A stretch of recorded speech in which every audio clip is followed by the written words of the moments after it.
let's say I have the might, the power to kill those people, I will not kill them. I would just say like this is not. Let's say in a Muslim country, right? In a Muslim country, it's not allowed, you know. But I'm not gonna kill them.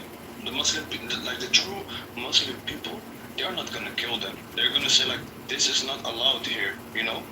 This is not allowed in the Bible, here. So Sodom and Gomorrah, but Sodom and Gomorrah, like it was destroyed because they were dirty, sodomites, and so, I think biblically they should be destroyed.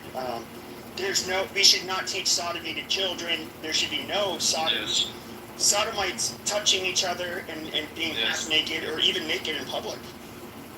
Bro, they're even going to this, I think it's a thing in America, the people, the parents of the children, went, like, they hold a conversation, like on, how do you call it? It's like when Muhammad, when he raped the 9-year-old kid, did you approve of that?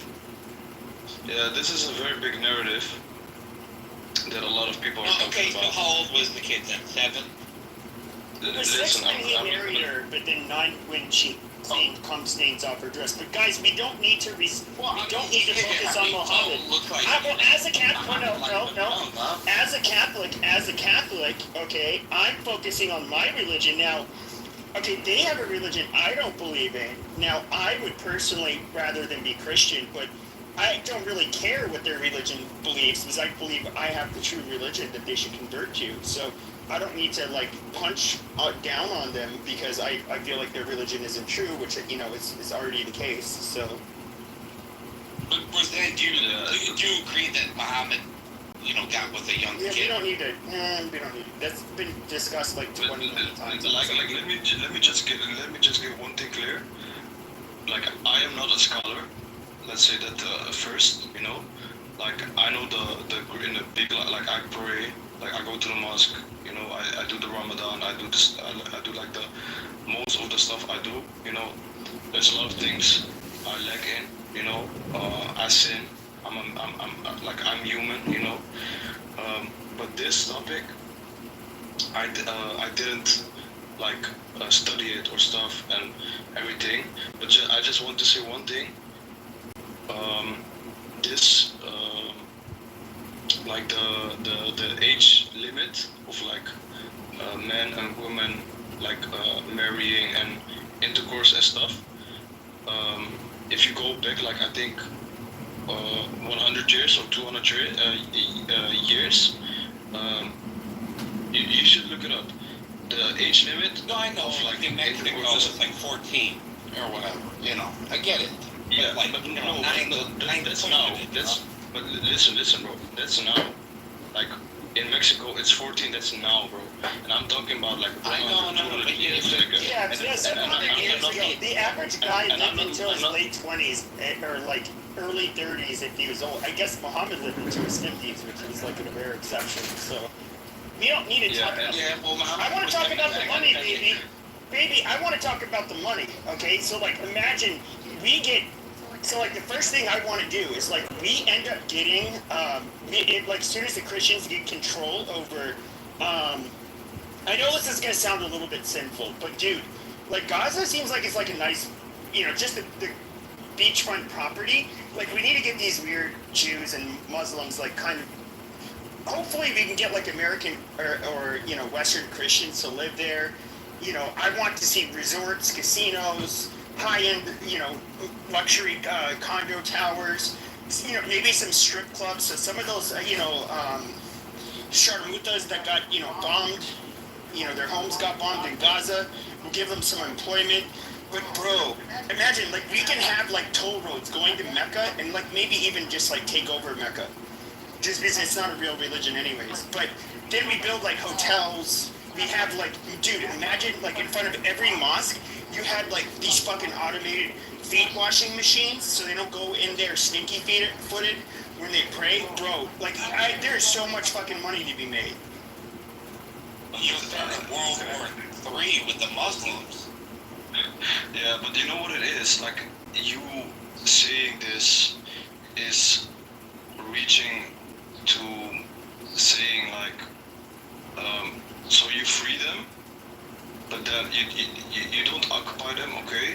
But you don't give them their homeland, you know. So they have like for But it's our homeland. It's our 100 homeland. years. Jesus walked. Jesus of Nazareth, okay, who lived in Jerusalem. It's our fucking land, okay. Now I don't care what the Jews, you fuck them, and then with the Muslims, like, you know, saying like, oh, you know, but it's Muslim land. I truly don't give two fucks. I only care about, you know, being a good Christian. But that's you know what it is, like saying that it's like contradictive a bit, you know, because you were just saying like you respect the Muslims and stuff, like you respect them like living their life, right? But Yeah, they if can go to like Saudi Arabia or Algeria, bro. Like they're fine.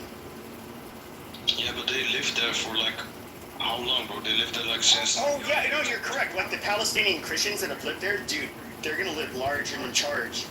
I want to keep them there. But the Muslims, like, they're gonna live. They can live there once we take over. But you know, it's probably better they go elsewhere. The Jews, you know, they're from whiny. Like, maybe they should probably go elsewhere too. Just being fair. But then the same mistake is gonna. Then okay, people are not getting killed. Okay, I get it. People are not getting killed. People are being fed. They get work. They get. You know. Okay. Also, let's say you take it over and we live together. But then it's still wrong, you know. Like Not really. Let's say, okay, let's say I go to what's a Christian Christian country, like Eastern European country, Christian. Yeah. Like, No, that's horrible. You guys should. like Slovenia or stuff. Yeah. Slovenia, something, or Serbia. You guys are a Let's- bioweapon. Like, we don't want you guys imported to European countries. I can't believe you say No, but I'm just giving a scenario. Let's say they are okay. Let's say Ukraine. I don't know if Ukraine is Christian. If it's a Christian largely country. Christian, yeah. There's a Christian. Okay, so they're at war, right? And let's say Saudi Arabia helps Ukraine to end the war with Russia, right? And let's say the Saudi Arabia say, oh, we help them end the war and get the Russians out of their country. No, instead of like only helping them and leaving them be, or like getting good ties, like because you help them, like we can be business partners and stuff or something like that. No, instead of that, we just take the country and we make it an Islamic I country. think you misunderstand. Like, I want to do the work of Jesus. I want to take over Israel. Okay.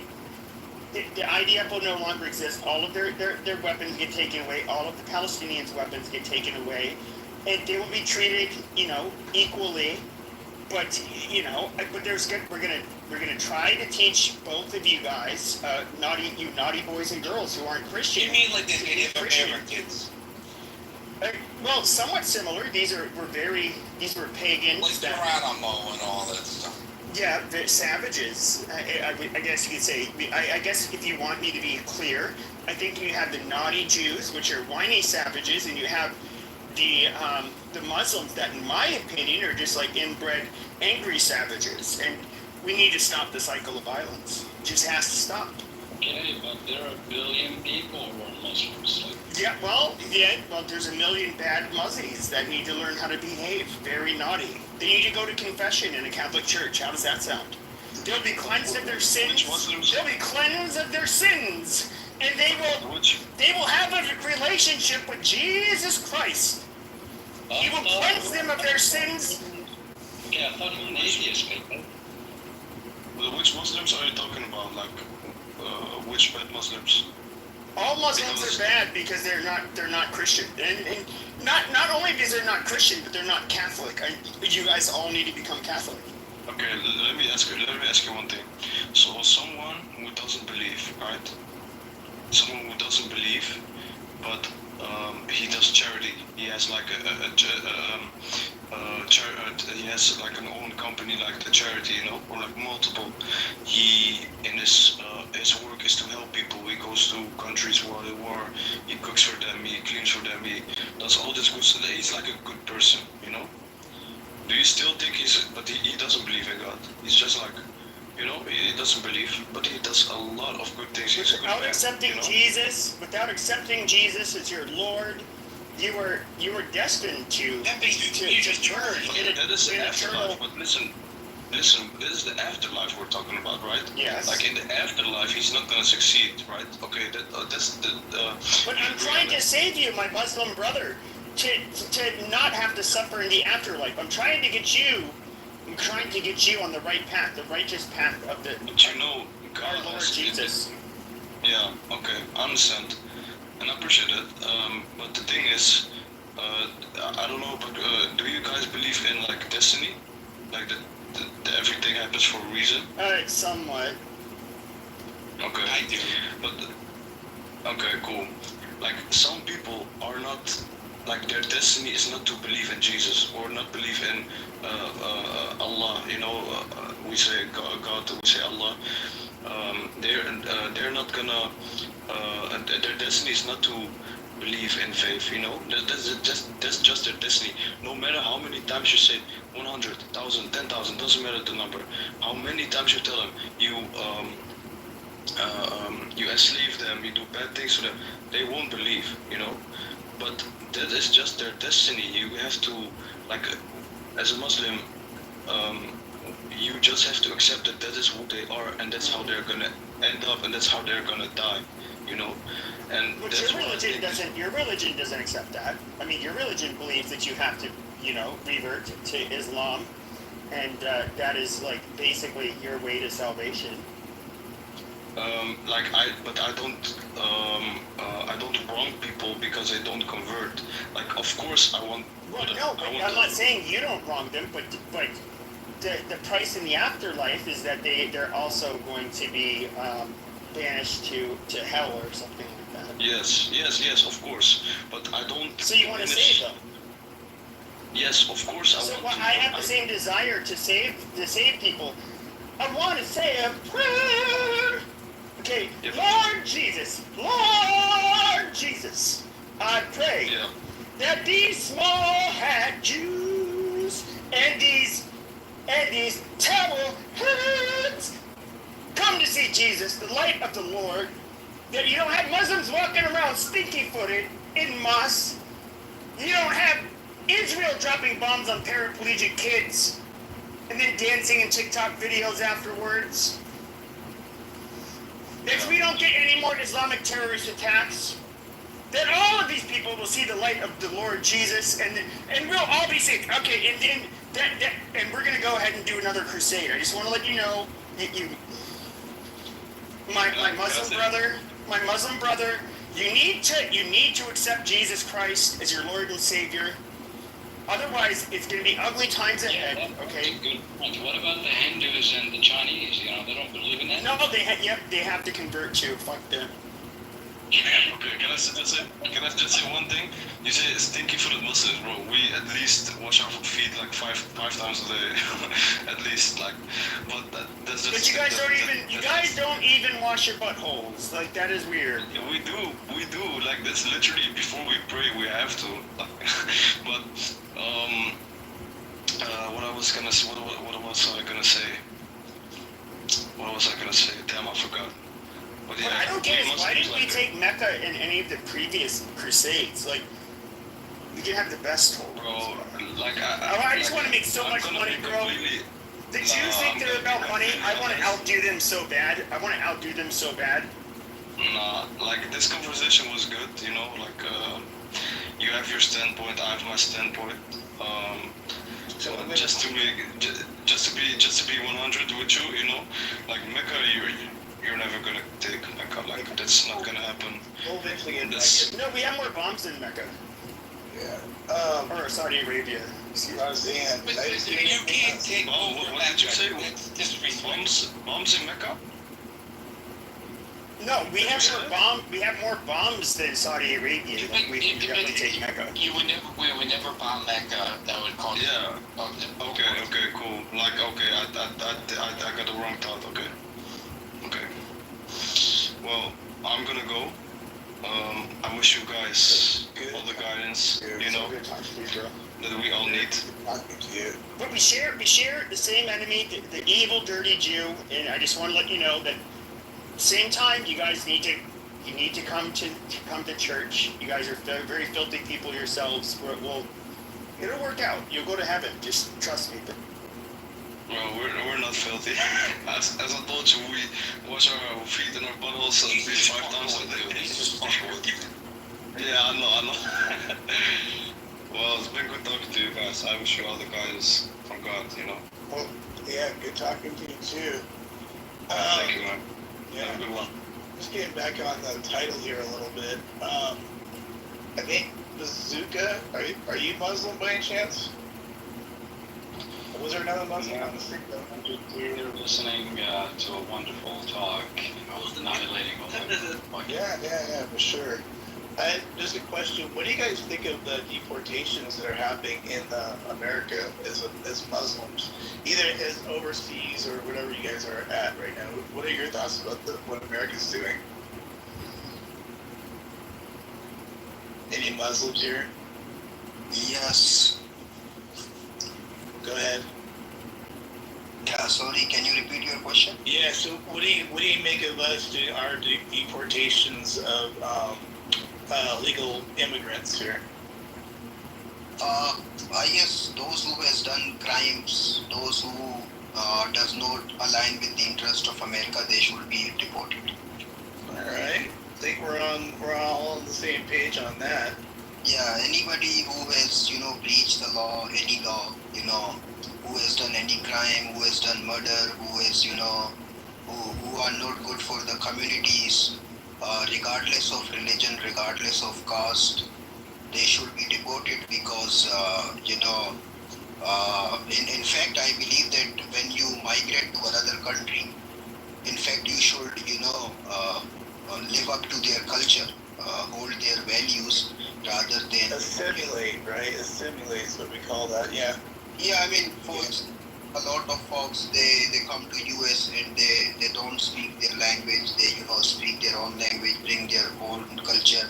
I respect all the cultures, but at the end of the day, if they have given you opportunity to live there, earn there, and so we should mingle ourselves rather than becoming a threat to the community, to the existing community. What about the Hindus that come here? I think you Muslims are way better than the Hindus, but that come here and take smelly. What? They take smelly, bloody shits on the streets. Wait, why are you making fun of Hindus? gross. They don't cause problems. Jacob, you like interesting? Okay. But they open up businesses and what? Well, the Muslims don't poop in public. The Muslims won't poop in public. But the Hindus, they will, and with all the spices they eat, they take these they're very nice people. smelling shits.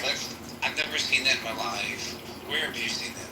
But yeah, I agree, this is what I thought, we should hold the culture and live up to the culture of the place where we live. They brought a lot of spices and they given a lot of spices to the world.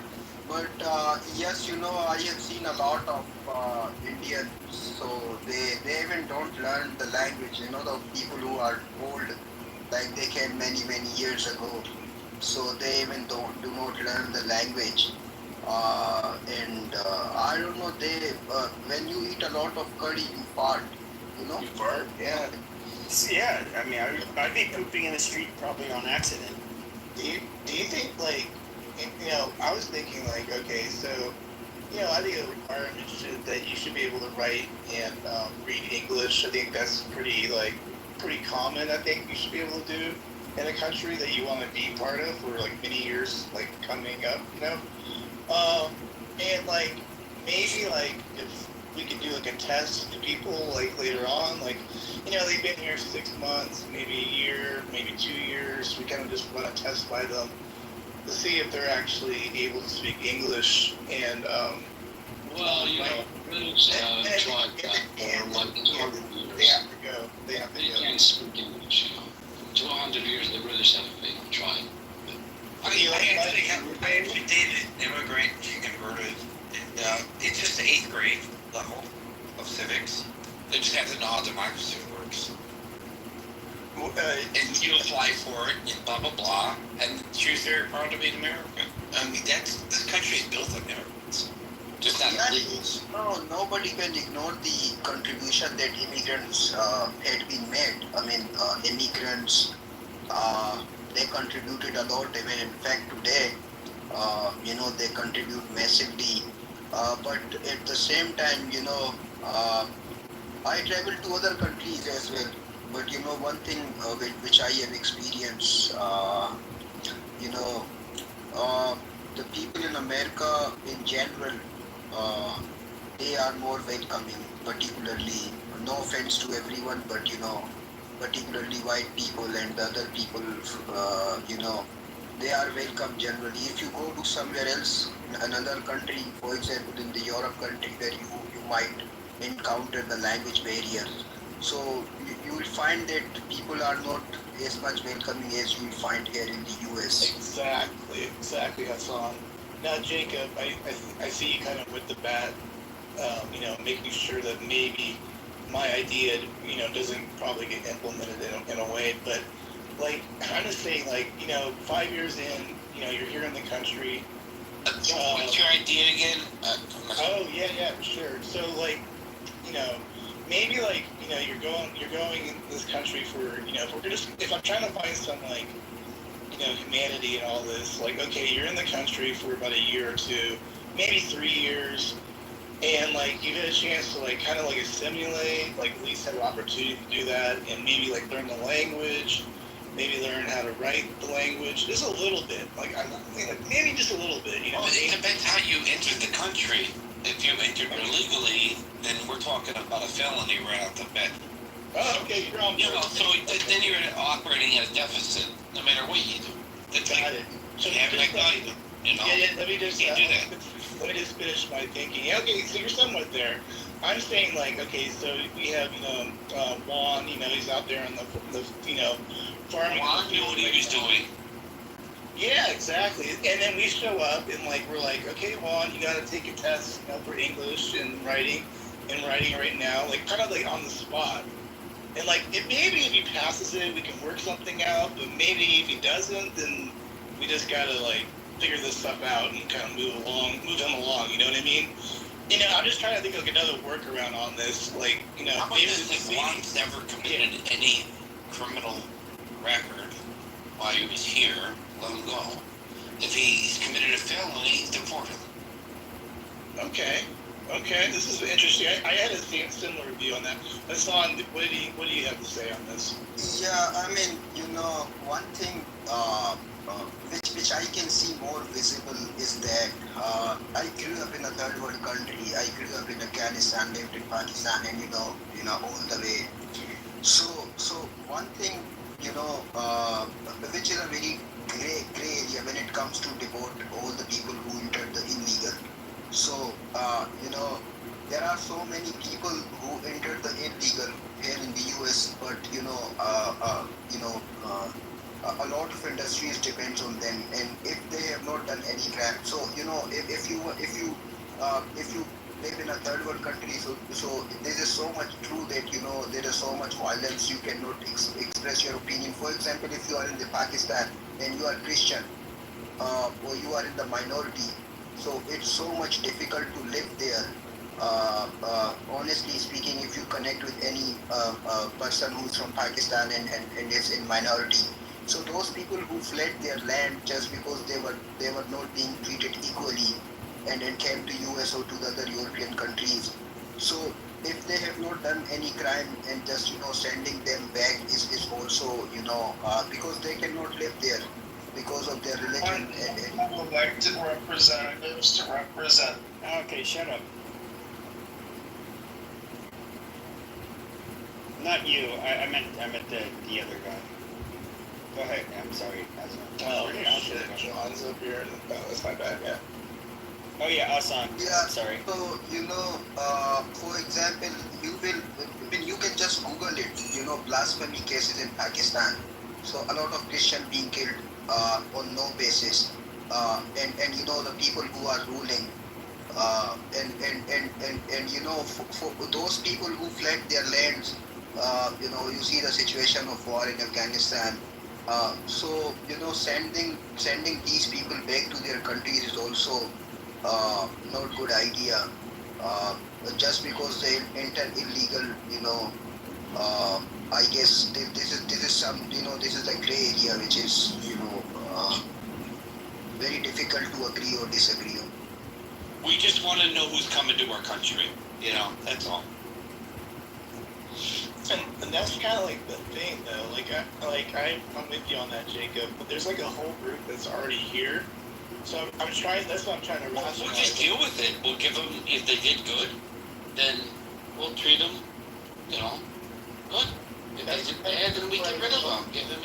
Yes, but you agree? Like if we do like a little maybe a little clean house a little bit. Yeah, I mean, just be like, hey man, you've been here 5 years, you don't even know how to put a sentence together. Or it's like you've raped 2 women, can't do that, or that kind of thing. And it's like, nah, we're gonna have to send you back. I would just. Or like anybody with a facial tattoo. We'll start with that one. It's the prerequisite. I don't think that's gonna work. The MS-13 thing. Just all over your face. I don't know how you're gonna have a future in Wall Street with that one. I mean, go back to El Salvador. Yeah, Guatemala. Okay, yeah. Personally, I would just put a bullet in their head. You don't have to take it that far. Oh my God! Fascist! I mean, just dump them into a ditch and just bury them right there. I mean, I don't rapists. I mean, come on, get real. Who cares about them? Yeah, I mean, we give so much leeway to... All right, just put them in prison, they'll get raped anyway. Well, no, but Jacob, the thing is, though, is that if you were looking at, Guatemala, what they do to their own people, if you were to get caught raping a girl, they will literally, you'll get lynched by a mob of people. If a foreigner was to, in any of these countries, was to... you factually prove that he did something horrible like this. They're not going to use the. First of all, the diversity is not a thing in these countries. They really don't give a fuck. In fact, they're going to find it more offensive that you're a foreigner, an outsider who thought you could come into their country and do that to one of their people. I mean, why? There's no reason to grant these people any kind of I don't know, to take it easy on them. I mean, it's... No, I agree. Those games are, it's over with them. We can't just have people coming across the border like it's a playground. Exactly. Yeah, exactly, Jacob. Little boy, I don't know. I'm kind of... you want to speak on this at all? Or I'm kind of tired of people squatting on my stage, but... I don't know if you have any thoughts on this. I love decorations. That's what I did. That's all. Very good man right there, guys. What did he say? He said he loves deportations. I think he said that. I think that's okay, cool. Yeah, we're on the same page. And I guess so far they are, they are only catching people who has done any sort of crime. I'm not following too much news. Yes. So if they come here illegally, which is a crime, they get sent back. So yeah, it's a crime. If I walk, you know this, if I walk into India, they would be like, no. Well, India, not really. Whatever, you know what I mean. You'd have to be really getting on India's nerves. Well, I'm just saying, if I overstay my visa in China, what do you think would happen?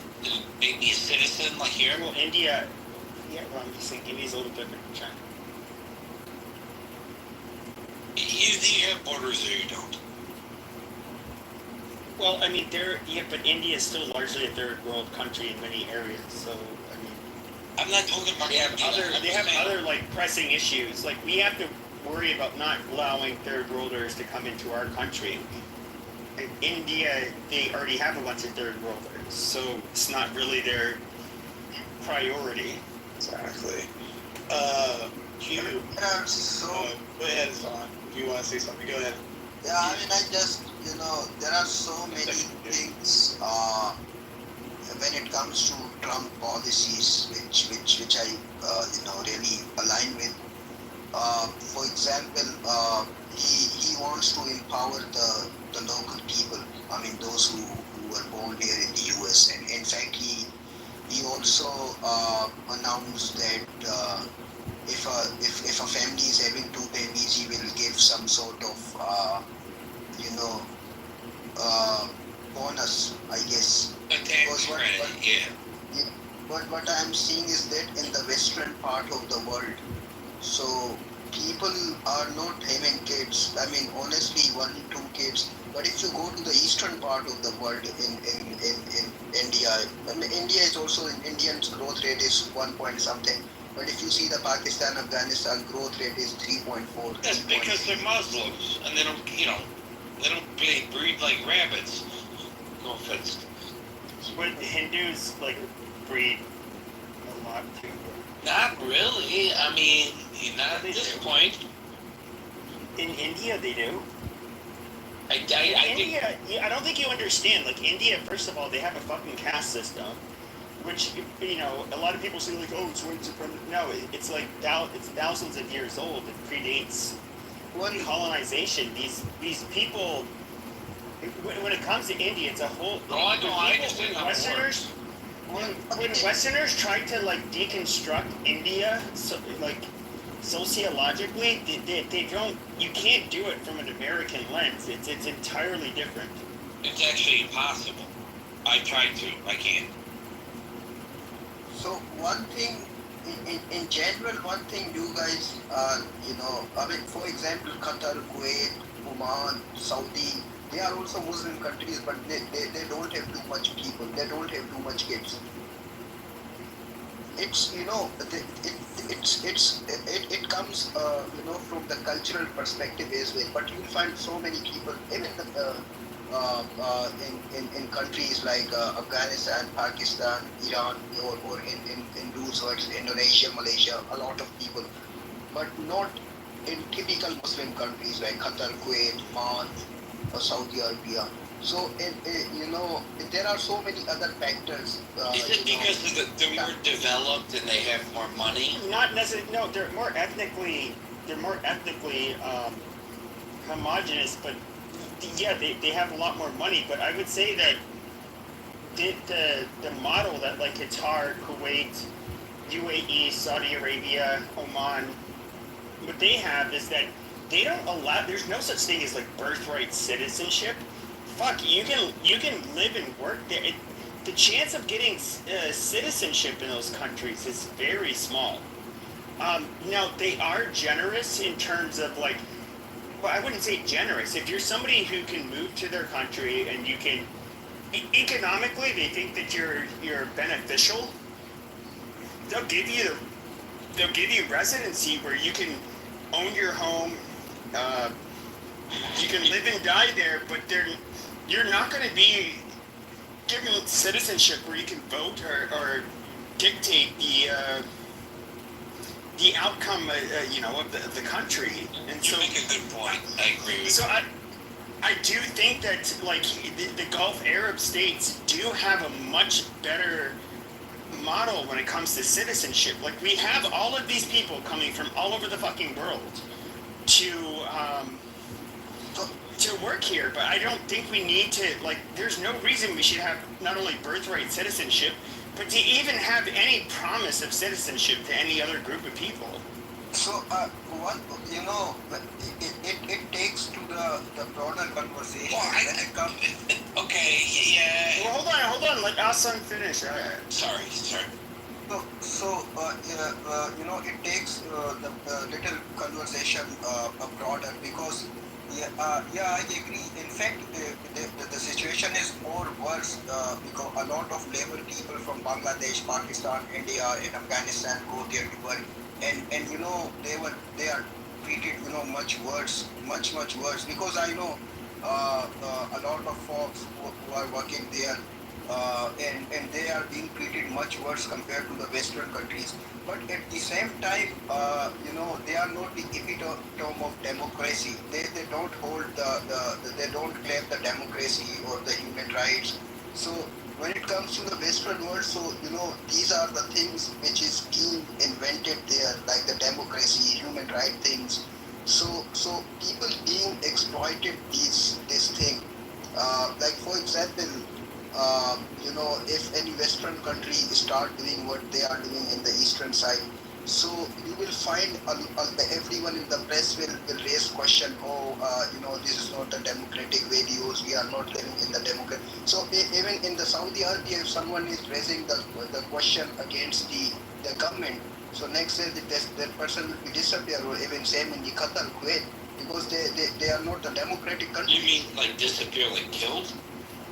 I mean, in Saudi Arabia, in Arab countries, or in the Qatar or Kuwait, if someone is, there's no opponent party. Like for example, here in the US we have a Republican, then we have Democrats. Someone in the opposition to say against the policies being put by any party. But in those countries there's no opposition. So there's no rule of law which is being aligned by the democracy. So that's one of the downside, and this is both on the left and the right. This has been a conversation, not a conversation. It's literally how they've operated. If you look at the far left versus the far right, they will once one group gets in power, and if they're capable of doing it, they will completely shut off opposition. Now, the Middle East is a whole different animal. They still, in a way, it's kind of like they still have kingdoms, which isn't necessarily bad if you still happen to have a ruler that is adept and has the best interest of the country, the people in mind that live in the country. But it's a very, how you could kind of like implement something like what in the Middle East like you do in the West. I don't think it's, that model is necessarily something we could do here just because we're culturally so much different. But I do think that there's like how they hand out citizenship, it is so much different, and I think that's a good thing. The only thing when it comes, we get the one thing about America is that the people that are the largest innovators, I guess you could say, like the ones that are the most successful, they come here from foreign countries and they get citizenship. That is in a way how we take away competition from the rest of the world. We are like the best country you can come to and have a successful startup. Which, there's no, like, Gulf Arab states would never offer that, really. And so, in a way, it kind of helps us, but then when it comes to the majority of the people that we don't really want here, or to be voting here, they're not, they're not the 1 in a million, or several million successful, CEOs that had a successful startup here. So you're against immigration? Largely, I don't think they should be given citizenship like like how they get it today. Like, absolutely fucking not. Oh no, today it's ridiculous. Look, before 1965, we had the Bracero programs, which Mexicans, there's a bunch of laws and protections for them. They had to get paid a certain wage. When they came here, they had to set aside a certain amount of money in an account in Mexico, which would be their remittances. Your family's Mexican, right? No. Oh. No. Okay. But when it comes, I've trolled as a Mexican. The black people on here called me, insisted that I'm not white and I'm a Mexican, so I just troll with them. But with that being said, with the Bracero program, which ended in 1964, you would have Mexicans that would come here. They'd have labor protections. They couldn't be mistreated. They would have wages. They have to be paid, and they would also have to, show that there's a certain amount of money that's being set aside at an account in Mexico that can only be accessed in Mexico. And in 1965, a year after it lapsed, we were 2% Hispanic as a country. Yeah, now it's like 40%. No, it's 20. Well, yeah, 20. So you had, what happened is 1964, Bracero program lapsed. 1965, the Hart-Celler, or the 1965 Immigration Act, same thing, where we got rid of our nation of origins quotas, and we allowed people from all over the world to come here. And that's where you saw the quote-unquote browning of America, and that's where you saw like a shit ton of anchor babies and all kinds of stuff. And the browning though, maybe we had people from Asia, maybe Filipinos. No. That's a nurses. No, because before 1965, you largely had to be from Europe, but specifically, they allocated numbers from Southern and Eastern Europe, but primarily it favored Italians. Northwestern Europe. Well, no, they didn't favor Italians. Well, I know. I was always accused of being one my whole life, and the people would spit on me, the white kids, and they're Irish with blue eyes, and they would pick on me. And so I hang out with the Mexicans and the Sicilian kids. Amazing. But so, with that being said, that changed in 1965. At the time, Lyndon B. Johnson, he was the president at the time. It's not going to affect the demographic makeup of America, which it absolutely did. And it was very unpopular at the time when it was passed. But once again, we were like a country that was somewhat, we still demographically had problems. Whites and blacks still have a thing ongoing. Not all of us. Somewhat, yeah. Speaking of Brandy, how are you doing this evening? Hey, how you doing? Doing really well, thank you for asking. It's been a minute. Yeah, no kidding. Do you have any thoughts on the title, or like, are you pro deportation or pro fortation? What's your thoughts right now? For real, my thoughts about deportations is that I kind of understand why it's going on, because we can't go to nobody else's country and do what they're doing in our country. But in some kind of sense, it ain't what you do, it's how you doing it. That's what I feel. So we'll be doing it wrong? Trump is doing it right. He's doing it right. Let me tell you something, man. You can't That's go. just my opinion of it. You can't go to Dubai and have a baby. That's smuggling. That is smuggling. Absolutely. If you have a child, if you are pregnant and you go to Kuwait, Dubai, Jerusalem, Pakistan, Iran, Qatar, Turkey, you go to Turkey, you're not delivering a Turkish baby. The people go deliver that child, you're going home.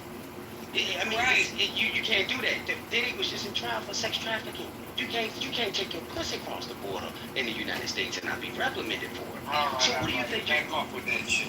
But then what? Well, it's the truth. So what I'm saying, what I'm simply posing is, you cannot. I think that it's the right thing to do, because people can't come. We can't go to other countries and do it. They have codes and structures that's been in place for years. This is normal to them. We're arguing about it to them. They're like, oh man, I don't see what the problem is. So I'm willing to bet a lot of those nations are looking at it like, I don't see the problem. But the problem only exists at home with us. You're right, but listen, when you finish? Yeah, we didn't Go ahead. when you create a rule in this country or amendment like the 14th Amendment, was for anybody that come here, you know, and have babies and whatever, they are allowed. You know, that was for the slaves, but he didn't put like only slaves. Everybody used that to get here. I agree with that too. That's a good point. Nobody ever brings up. So that rule was put down for so long, and so many people, like you said, smuggled or used that rule to apply to everybody. So they've been in this country since that amendment. So therefore, you got a mess to clean up, but it's still like a law. So you had mentioned, Brandy, that you don't agree kind of like how it's being done. Did I hear that right? I agree. I don't agree how it's being done. You agree on the principle, you just don't agree on how it's done. Exactly. Now, this is the question. I can see where, you're coming from in that sense, because, obviously, the optics can look kind of funky if you're, going to a farm field and just basically capturing all, Juan and all these people up, But, to be honest, though, I don't think there's any really good way to do it. Can you think of a better way? I mean, where do you go to actually get these folks? You know what I mean? You're right. It is a bunch, and it's a bunch. You gotta blame the people that created the problem in the first place. This is between Randy and I. Hold on, just hold on. Go ahead, Randy. You're right. It's just I don't see how you would clean it up either, because it's a lot of it going on. I mean, it's been going on for centuries. Exactly. Okay, but I feel like, I mean, I don't know how he would clean it up, but it's still a law, you know what I mean? And I don't know, I'm clueless, I guess, with it. It's a little harder when you start thinking about it, right, Randy? It is. Yeah. But it is. At least agree on the principles. That's a starting point. I appreciate that. Jacob, you go ahead if you want to say something. No, I'm done at this point. I get nothing left to take. You want a real discussion? We can have one. What's the discussion that you're thinking isn't happening right now? What part of it? Ignorance. On my part or on what? No. People. Okay. Joe, you want to jump in? Yeah, look, I have breaking news. Today, a federal judge ruled that liberal organizations have the right to bring lawsuits on behalf of future persons who are born on or after February 20th, 2025. In the ruling, though, that are going to be born after February 20th, 2025.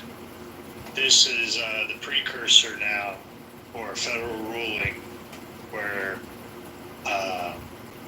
pro-life organizations will be able to bring class actions on behalf of future persons. That's exactly what I was thinking when you said that, Joe.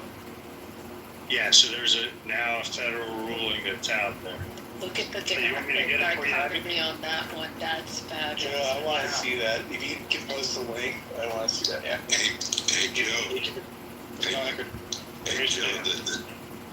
This is perfect though, because again, when this gets all the way up to the U.S. Supreme Court, the Dems are going to lose this case, and if there's any other subsequent cases that have nothing to do with this, Trump's going to win it.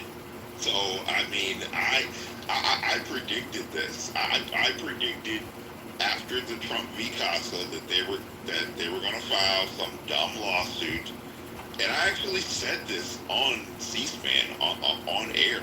I said, go ahead, you take your lawyers, go ahead, file another lawsuit so it can get overturned again. And as predicted, they found a judge in a federal court shopping for a judge to make a ruling, and it's going to happen again.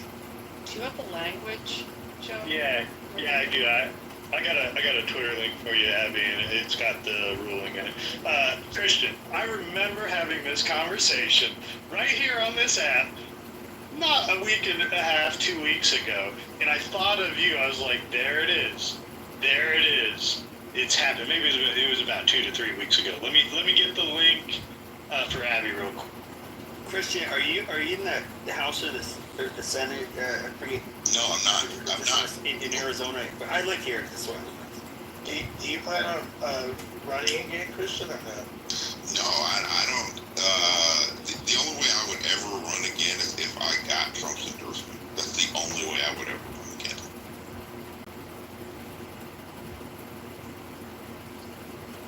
There it is for you, Abby. Pinned at the top. It's going to be Barbara versus Donald J. Trump.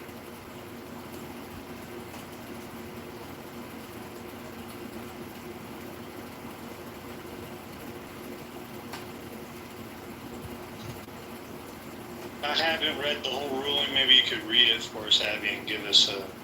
Yeah, I heard it on Tim Pool. I was watching Tim Pool earlier, and they were talking about it. I was like, oh well, look at that. Christian was right. Matt, give me honest feedback. It's like it's not my room, but like I was trolling that guy for like quite a while. Was that a little excessive? No, you're okay. It was fine because you're gonna do what you do a little bit. That's fine. And maybe you went over by 10, 15 minutes, but no, you're good. And you didn't go down too much on the Jewish route. You hit up the Muslims pretty good too. So no, I do that. It's just like you gotta like say like he wanted to say like watch Candace Owens. Oh yeah, he came out of nowhere. That is true. Yeah, and so it's just like, oh no, I agree. But then I do like the Crusader bit, and it's just like, oh, and then I insult Islam a lot. You know how much take power over them, and he still. It's like still as long as I'm anti-Israel, I can be as like anti-Islamic as I want. The thing is, there is a crossover with deportation and exactly what you're talking about, and we did hit upon that a little bit. So. You're not completely off, but yeah. I came in the room just as you were trashing Jews, so I'm like, what the fuck? Did I just walk in? Abby just walked in. I had to leave. I don't want to hear it. I know what you're doing. I did the same thing, Abby. But I just couldn't. So to answer you. By the way, you guys do the right thing. You guys leave the room. I really appreciate that. Instead of causing a big stink. So I appreciate both Sarah and Abby. And anybody down below in the goo or on stage, if you don't like stuff, you don't like hearing, just leave. There we go. What I don't get is like how does anybody listen to Candace Owens and like think they're being more enlightened? The shit's crazy.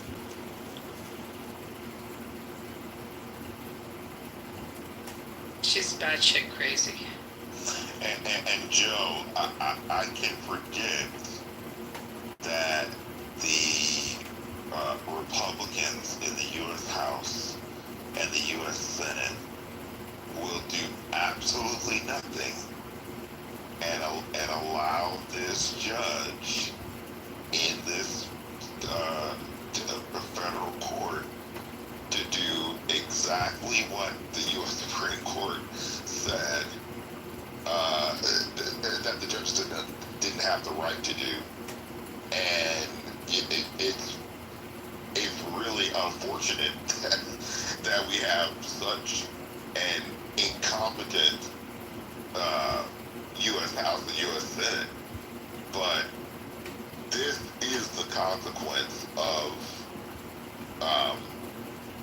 us not controlling all of the GOP committees because we're voting in elections, but the votes that we have in the elections are not putting the fear in all of these Republicans that are. I mean, they're basically just squatting in office at this point because, it's not as if they are actually. They haven't codified all of Trump's executive orders. They haven't done anything that has been super overarching. They passed a budget reconciliation bill. They added a few things in the bill that Trump wanted, but but the vast majority of a lot of the things that Trump wanted in that bill that they did not include.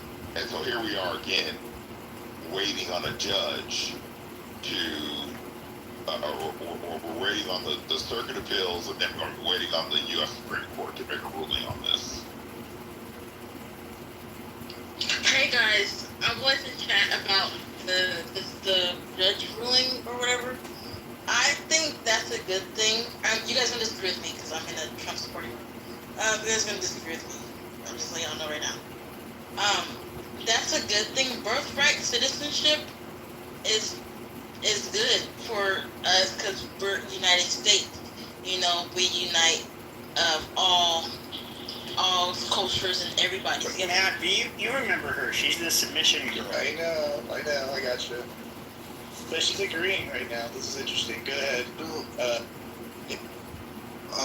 One thing, which you people, who are the people who come here and get advantage of birthright citizenship? Most of these people are rich people from third world countries. It's very, very near to impossible for poor people to come to you. It's too much expensive, I think you're talking about yourself. No, he's correct. He's correct. Especially when it comes to people, when it comes to a lot of the people that, with the exception of there's spots in Africa and parts of Asia and most of Latin America where you do get the poor people that will come here that don't have a lot of money. But I agree with what you're saying when it comes to the people that will be able to come here and get citizenship relatively easily. They are the wealthier people from third world countries, absolutely. And they are the people who even take advantage of poor people back in their countries. So you understand this? They are the same rich people. I mostly talk about the eastern side. I don't know about the Latin America, but I'm talking about the eastern side. So it's near to impossible to come to US from the eastern side of the world. I agree. They are the rich people who come there, get advantage, and then they go back to their country and also take advantage of poor country for poor people.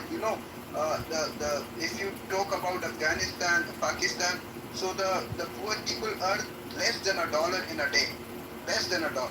How come that poor person will come to US? So only there's a layer of people, certain layer of people who comes here, take advantage from the western side and also take advantage from the eastern side. And at the end of the day, the poor people, they are being ripped off. That's interesting. It's like the height of wokeism. I believe it was either 2020. It was either a year or so. It might have been a year or so after. But you had with the whole DEI bullshit. They were going to have one of the things they were going to cover is in California. They do. I guess fund when it comes to castes, especially in with Indian people, and so with Google they were going to have trainings regarding the caste system, and so you have like a Brahmin class, and I forget which is just below it. There are a lot of Brahmins, but then there's another caste, which there's quite a bit of them in the tech industry. But it was like when it comes to the Dalit, they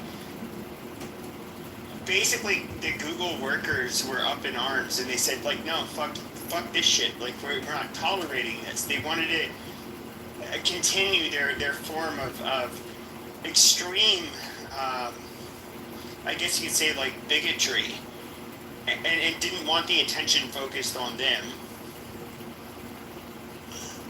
And see, this is why I am vehemently against to either modernize or expand legal immigration. We need a total reversal because it's gotten to this point where it is just an all-out because they're not in the private sector. They don't understand any of this. Most of it is coming into the information technology job sector. So people just have no clue, no idea the damage that this does, because we're cheering it on because people are saying, oh well, we need more legal people here. No, we don't. Okay, I mean this case, especially this birthright citizenship case, proved it because the Dems and Trump's detractors were in court basically saying that if they couldn't continue birthright citizenship, then they could not reap the benefits, which are the federal benefits from birthright citizenship, that a ton of entitlements would be lost because they would not be able to claim federal benefits as a result of this birthright citizenship. And then you have then you have folks that will just come over to the United States and have their children for the benefit of everything that we've already been talking about the last few minutes. So I've seen enough, I've heard enough. It's time to do a total reversal on all of this. And the sad part is we don't have a competent United States Congress, a U.S. House, and U.S. Senate, which is what will be required to reverse a lot of this. Hey, Joe and Matt. What's up, Adrian? What's going on? Hey, AD, what's up, buddy? What's going on? I knew I was fucking right on this issue. Remember when I raised this issue about a week ago, 2 weeks ago in this room? Yeah. And that guy tried to argue me up and fucking down that I was wrong. Right? Do y'all remember that conversation? It's all coming. Yeah. Yeah, right, Joe? Christian made a similar argument too, Adrian. I remember this. I told you. People looked at me like I had 4 fucking heads when I raised the issue, right? How this is going to be problematic for the Dems. And because people had never thought about it from that angle before, they thought I was fucking crazy. I feel so fucking vindicated right now. I feel vindicated. Because I told them this is exactly what was going to happen if they tried to argue this birthright citizenship on behalf of future people. Then guess what? It was going to fuck up the abortion argument. I said this shit. The reason why it's also largely bullshit, it's like, okay, so you had people that were former slaves and the descendants of slaves, and okay, the 14th Amendment was meant to deal with that, but it's now we can just have like any fucking squatter from throughout the world just come here, and kind of like to what Assad was saying, you do get a lot of Chinese people who when the women are pregnant, they'll just come here. They know they're going to get. They'll overstay visas. They don't give a shit. They will pop their baby out here just so that their child has, which to give them credit, it's kind of smart. It's at least a smart way of taking advantage of our birthright citizenship. But it's a way of like investing in their child's future. It's something that should not be a fucking thing. Like birthright citizenship, I think is going to be. It's one of the things that could be the downfall of the United States. Like it has to be modernized completely. You're totally right. If I'm not, Joe, you can correct me on this. As far as I know, also, this mostly came about because back, in the early days when we were just like a young country, we were having a bunch of, foreigners coming to visit us, like the politicians and like the people that, from other places like Ireland or whatever it might be, and they would lay their eggs all over the country just to make sure that they get a chance to be part of America. So, Joe, I don't know, am I on point with that? Because I think that's where this comes from too. Is really was just to prevent any kind of foreigners from other countries at the time that our country was just starting off. So it does need. The point is, it does need to be modernized. We got to do something different. It's not working. Maybe specific rulings? No, I mean it all originally originates from the 14th Amendment, which is granted citizenship to children of slaves. Any free man at that time, or any person that was a slave prior to that had been freed by the Emancipation Proclamation. That then gave them all citizenship, and it's just been interpreted over the years. Now there could be, some case or something related to what you're saying about it. I'll find it. It's really interesting because I read about it. I'm like, oh, okay, well that makes sense. What those folks were doing, obviously, was fleeing prosecution themselves, obviously, at that time. You know what I mean? And then, like, our guys, the American people that were here, were like, dude, you got to go back home.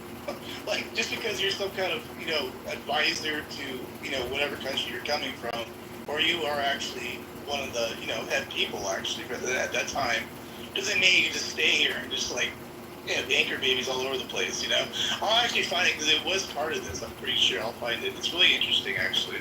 Yeah. Go ahead, Christian. Go ahead. I was just going to say, but in the 1860s, we didn't have H1, H2, J visas, F visas, OPT, STEM visas, temporary protection status, DACA, deferred action. We didn't have any of that. That's where this came in. This is what was the replacement for that in that way. Whether, actually what was making a decision on that behalf already. But yeah, we didn't have all that stuff. And I'm interested to know, when did that actually initiate? Do you know, Christian, at all? What year did we actually implement HB1s and all these other various things? It was basically in that 1965 version of the INA, and then it just continued to be expanded. We had another version in 1990. There's been a few versions of the INA that have expanded immigration and then the quotas for these visa types. Basically starting in 1960, you would say, right? Yeah. Yeah, interesting. So, so they had to get this all organized to get everybody basically tracked and know what is everybody doing in our country. What are their plans? Can't just have a free for all that was going on prior to 1960. Can I ask a question? Hey, Steph, go ahead. Yeah. Thank you. Peace and blessings to the room. I just got a question for Christian, or I guess anyone who can answer. Would it be so problematic that if the parents are not citizens, then the child is not a citizen? Well, that is the law currently, because like if you have what they call an anchor baby, you have illegal immigrants, and once they have a child that's born in the United States, that child is an immigrant. Is a citizen. And so that's basically the basis of the whole discussion. Like, if you were to have two illegal people that have a baby on our land, should that baby be considered American? Like, I don't think so. We already have under 8 USC 1401. The United States Congress has already created criteria for who is allowed to be considered a citizen. That is actually federal immigration law. This is actually cited by Trump in his executive order. So the only difference is that because Congress has granted the President of the United States deference and discretion on alien entry, on the revocation of visa petitions, on expedited removals. The Congress has already given the president discretion and deference to do the policy that he wants as far as entry into the United States goes, and who's granted citizenship and a whole host of things. So all this back and forth that we're seeing between the judge shopping, the DC circuit, and now you got New Hampshire, and the ninth we saw with the Ninth Circuit in his first term. The only reason we're seeing this back and forth is because they're just trying to stall Trump's policies from being implemented. That's the only reason that these cases are even being open at all. Well, I was detained in El Salvador for 6 weeks. So Shut up! This is a troll. Shut up, Point. Why are you being rude? Shut up, Point. Go back to the waiting room, bitch. Shut up. Okay, I just had a follow-up question. And that, what I was referring to was... These must be fat, ugly bitches. Shut up, Point. Goodness gracious. What I was referring to was like people that come here on, like you said, a work visa, student visa, etc. So they're not here illegal. They're here on a visa, but they're not citizens. So does that apply to them as well? It applies to them, and in a lot of cases, or I mean, really up until Trump, they have been, let's just say, non-citizens have been able to game the system and go around what Congress intended, and so that is why we've reached this point now where finally Trump wrote the executive order or action or proclamation saying, no, I am not going to allow USCIS or any of my federal agencies to issue out citizenship for you. And I love it, man. Because the way my mind processes it, it's like smuggling the citizenship. That's how I process it. You know, I know that's not the proper term for it, but that is exactly how my brain looks at it.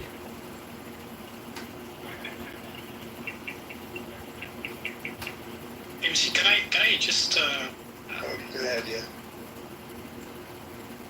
Down to the deportation that's going on. I fuck with the deportations, man. Get these motherfuckers out of here, bro. I fuck with it. I got it, Zaza. Hold on a second. Hamadan, did you want to say something? Yeah. Good afternoon, good evening, wherever you guys are.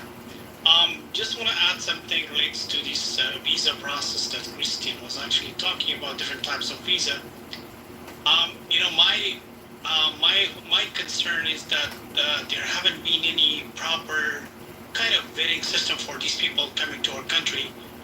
No matter if it's a HB, ED, whatever types of visa is out there. So I don't think that under any administration, I don't know, there have been any proper vetting before giving a piece of visa to somebody to come to our country. Like, I don't know if any embassy around the world have actually conducted such a kind of vetting for people that even they want to come to our country legally. What I mean by that is like, somebody applied for the visa and nobody conducts some sort of background check for that person that's coming from that country. He could be a student, he could be whatever they want to do, but guess what? That person could be like, let's say, completely criminal person in their country, but they will get the visa and come to the United States. But what I like about the new administration that, we don't want America to turn to be like an European countries. Look what is going on in Germany, what's going on in France, what's going on back. Some kind of process or some kind of thing had to happen in our country in order to get these people out of this country. This is not Europe, this is the United States of America. I'm proudly Afghan American, and I live here for a long period of time. None of us, no one wants these guys to be around our families, regardless of politics, regardless of who's who here.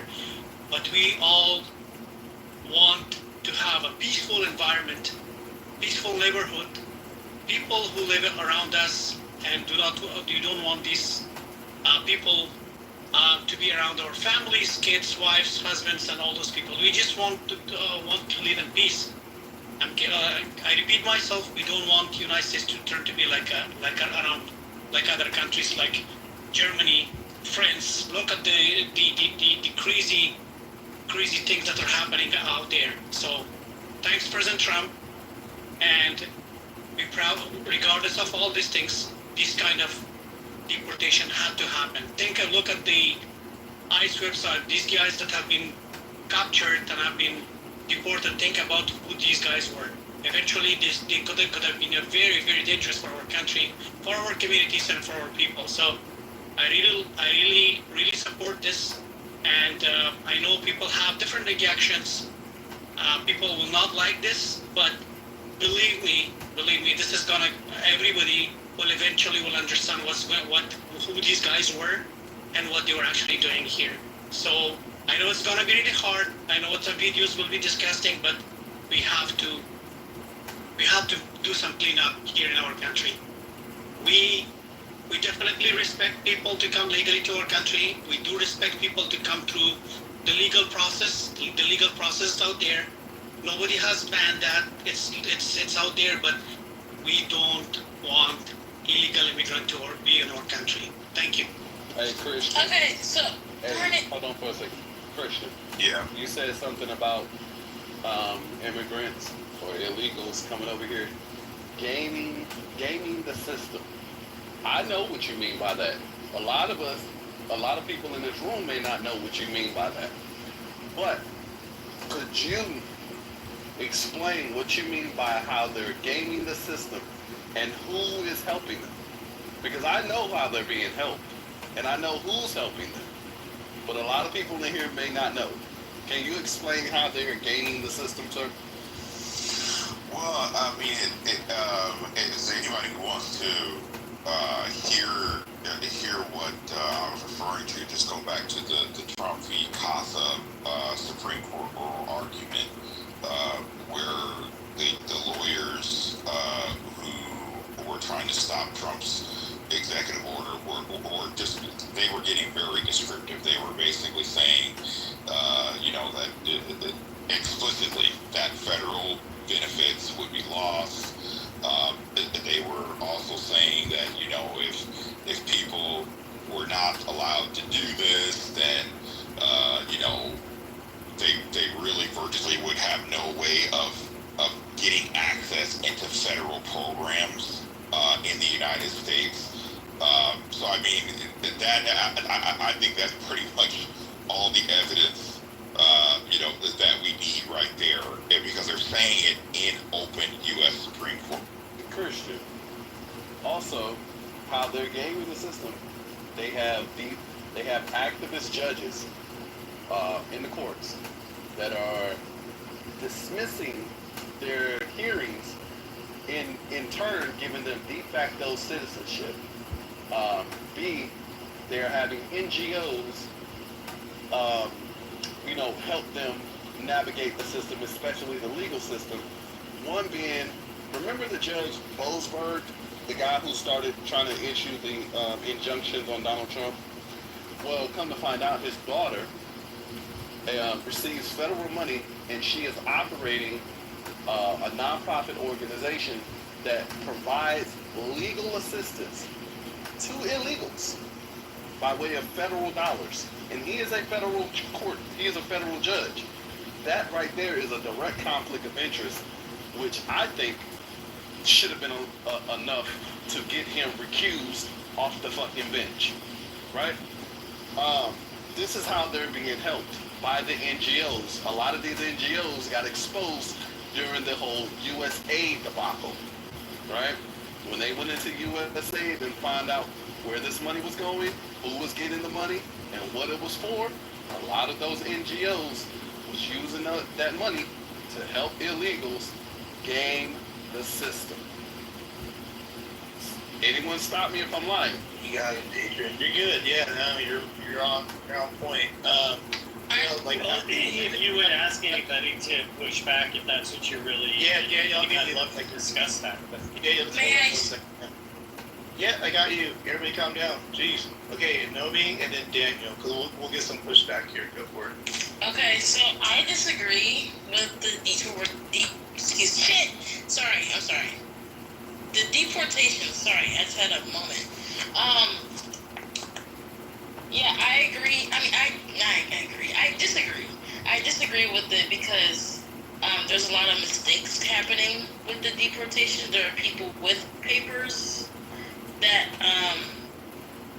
are being deported. So I know you guys disagree with me because I look what the room is. I'm reading the room. I know how you guys are. But yeah, okay, I think. Then you don't have to say nothing if you don't want to. Well, I just want to say that I disagree with that, and there's people being separated from their families, and they have paperwork that proving that they should be in the United States. Can you name they're one? being taken away. Can you name one person that's happened to? Yeah, just one. It's like happened to multiple people. And define paperwork. Yeah, okay. Hold on, Abby. Hold on. She made an assertion. Name one. What is there? I don't remember. But I You don't have one person. You said it's happened to many. I'm asking you to give one example. One person. Yeah, I don't know. And define documentation. Define it specifically. The documentation is like a piece of paper or document. I got a piece of paper. That you should be in the United States. Well, what's a paper? What is it called? What is it that you have? Citizenship or whatever. It's permit. Citizenship, or is that specifically what you're saying? Like birth certificate? Like permanent resident. I know there's multiple that shows that they're supposed to be in the United States. So what is it specifically?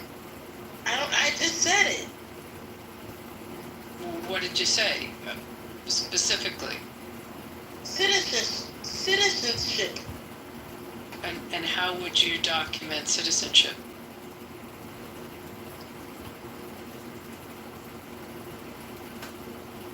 Paper. Y'all see how easy it is to crumble their arguments once you push that knife just a little European doesn't matter. Especially with the separating the families, take them with you. They don't have to be separated. Take them with you. How about that? So you guys think that the deportations are correct and they're not making any mistakes? Hey, look. Yes. We're not gonna. Here's the thing, and we're not gonna center you. So we're gonna move on to the next speaker. All right. What? Hello?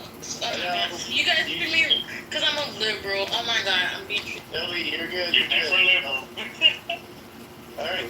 Oh, you're black. Oh, you're black. European doesn't matter here either. Not in the black group. Daniel's Aw, poor baby. A liberal being racist? What the fuck? Aw, liberal man racist. It's That's crazy. It's racist. That is. I think we discriminate against people that are dumb.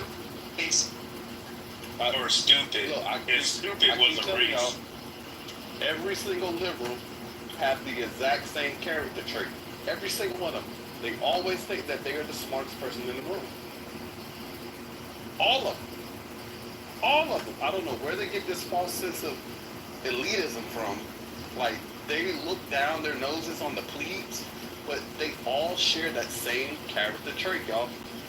It's remarkable to see that play out in real time. Hey, Emma, can I give you some advice, just generally in life? When you're talking about something, don't just say papers. It just sounds like illiterate. Be specific whenever you're talking about something, what your document is. When you say the word papers, it just sounds like you're clueless. It just generally in life when you're describing something. If you get sued, if you call someone and you got sued, don't say I got papers. No, I got a summons. You don't say that. Okay, got that? I'm just giving you some advice. Documentation sound better to you? Specifically. It sounds like it's from the hood. Oh my God, I'm such a fucking black person. I don't know what color you are. You could be purple. I'm just telling you, don't use the term papers. It sounds stupid. Real stupid. Excuse me, Javier, can I ask you a very fundamental question, if you don't mind, since you're so something we call is a due process. As far as these criminals that have been deported and are in the process of deporting from our country, do we legally do they have to go through this due process, even if you're their, let's say, green card holders or whatever type of visa they have? Do they have to go through the due process? Hamda, that's a very good question. I don't know how to say your name. I'm there. Okay, that is a very good question you just raised. I would like to know the answer to that, because when we're talking about due process and getting these people out, how the fuck? Like, why the hell do we have to go through due process to get them out when they didn't go through due process to come into the country? Can anyone explain that? Everyone's afforded due process. You have to define. They have the right to go through our legal system. They have a right to counsel. They have a right to notice. But with respect to people that are illegal, that here illegally, they're subject to our laws, and our laws are pretty clear on our right to deport, as well as if someone is a security risk to the country, which can be determined, and there's federal law, in fact, that supports that our Secretary of State can make that determination.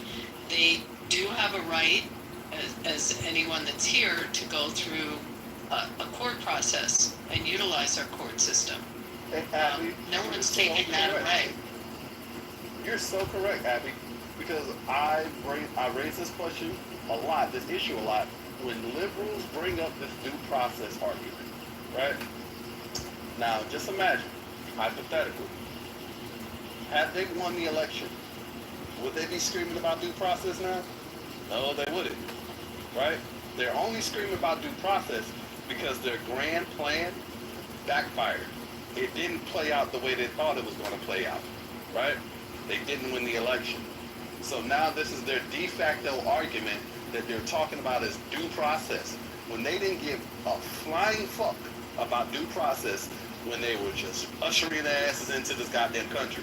They weren't thinking about due process when Joe Biden on the main stage said, rush the border. No, surge the border. That's what he said. Surge the border, y'all. When he got rid of Remain in Mexico clan, they weren't thinking about goddamn due process then. Due process, it was the furthest thing on their fucking mind. But now all of a sudden their ass is lost, they're salty, they're licking their wounds. This is the only thing that they can muster up as an argument. It's because their grand plan did not work out. But Adrian, so now, they are having a due process. They actually are. Every single one of them, they are. Even though they really shouldn't and they don't deserve it, they do.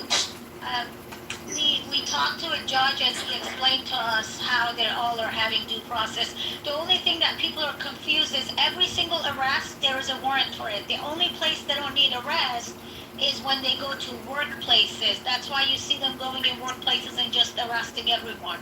At the workplace, they can go, and they're not even arresting. It's called detaining. At workplace, federal agents can go in there and ask for paperwork, and then they can detain people until they show paperwork, or they put them through the due process. When every single illegal right now is going through the due process, what the media is saying is absolutely lie. The other thing too is, hey Adrian, let me jump in. Oh, go ahead, my bad. Yeah, and Abby, you would know better on this, but it seems to me I heard it explained there are different forms of due process as well. And what the left is promoting, this whole idea that, well, you have to go and then you got to go through in front of a court and there needs to be a jury and all these, Perry Mason type trial. And that is actually, it's I remember it needs to be if I remember it correctly, it needs to be a legal process as set by the Department of Homeland Security or it's something along those lines, to where the Democrats are saying, oh, everybody,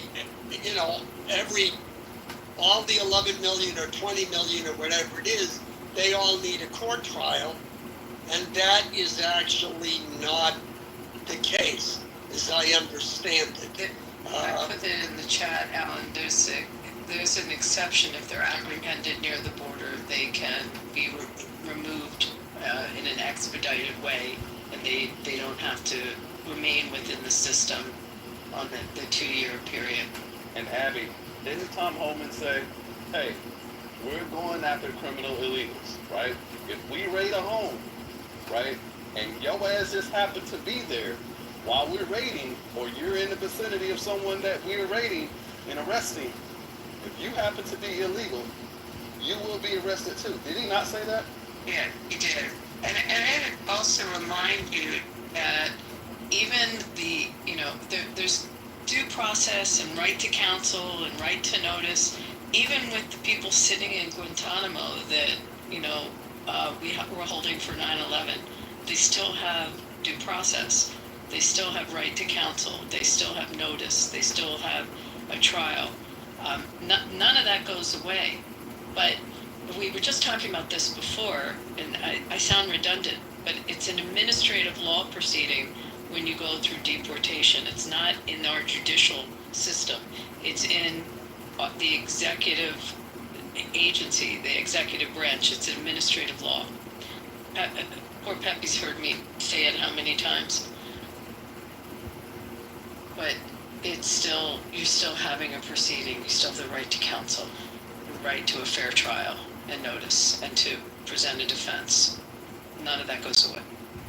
Yeah, it'd be likened to if you reach over your allowed driving points because you got too many speeding tickets, and then your license gets revoked, and then you go through an administrative hearing and they pull your license. You don't go in front of a court for that. So the entire narrative about there not being afforded due process is just gaslighting and lying to Americans. I want to say something else. I voted for Trump in 2020, believe it or not. But what he's doing now is he's getting out of hand. It's like he's almost taking it by himself. I can't deal with this. I can see. Like, nobody cares, Naomi. No one cares what you did. Naomi, what was the reason why you voted for him? What was the policy that you voted for Donald Trump? She said 2020, not 2024. We don't care about what she did in 2020. Well, I do. I do. I really want to hear this. Yeah. In 2020, why did you vote for him? Because Biden, I saw a thing, but Biden in the past, he said the N-word, the hard R, and he tried to fight so hard for my community, and it was weird to me. I just felt weird about it. So yeah, that was one of the reasons. You voted for Trump because Biden said the N-word? He said the N-word with the hard R. Back in the, was it 80s? But you weren't alive then. I seen it, oh my goodness. I didn't see it myself. I seen it like online. I wasn't there. Yeah, but he said a word at a time when you weren't even alive. And that made you vote for Donald Trump? Did you vote for Trump? Why are you questioning me? I'm just curious. Yeah, I said that was one of the reasons. There's other reasons why I did too. You know what? I'm tired of being fucking black.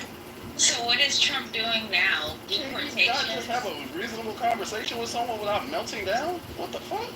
What is he doing? No, I'm just tired of these black men always questioning me, trying to make me look stupid. You know me, hold on. I just asked you a question, baby girl. What the fuck? But you are. Shut your black ass up. Hey. All right. Racist mud. All right, conservative, calm down. Okay, Lo, you came out. Yeah, I was just wondering, what is she doing now that she said that is different from when she voted for him in 2020. Because if it's deportations, that's been a thing before him. I mean, Obama has the most deportation under his record. If it's DEI, then I understand Democrats probably told you to be upset about that. But I just don't see what has changed your mind so much. You said that Biden said the N-word, but he's said and done so much worse during his presidency these last 4 years. So I really don't understand where the hate is coming from. Thank you. I just want to make a quick comment here that during Obama's administration deportation, but we have to bear in mind that most of these criminals that have actually entered our countries were during the Biden's administration, and these were the most dangerous ones that have been here, and so that I just want to make that comment over here. Well, we know that's false. That's false because just today they caught a MS-13 gang member in Nebraska. It was wanted for over 5 murders. He's wanted in El Salvador, and he was allowed to come to America in 2016. So I really don't understand what that aspect, because they're still catching people on the terrorist watch list to this day. So it doesn't matter, regardless if you're not supposed to. Yeah, but they were proudly captured during President Trump's administration, and they're gone. Well, we can't say everyone was captured if they're still capturing people to this day. Well, and then the other thing, the other reason that I have a problem with this, I can't stand the talking point about Obama being the deporter-in-chief.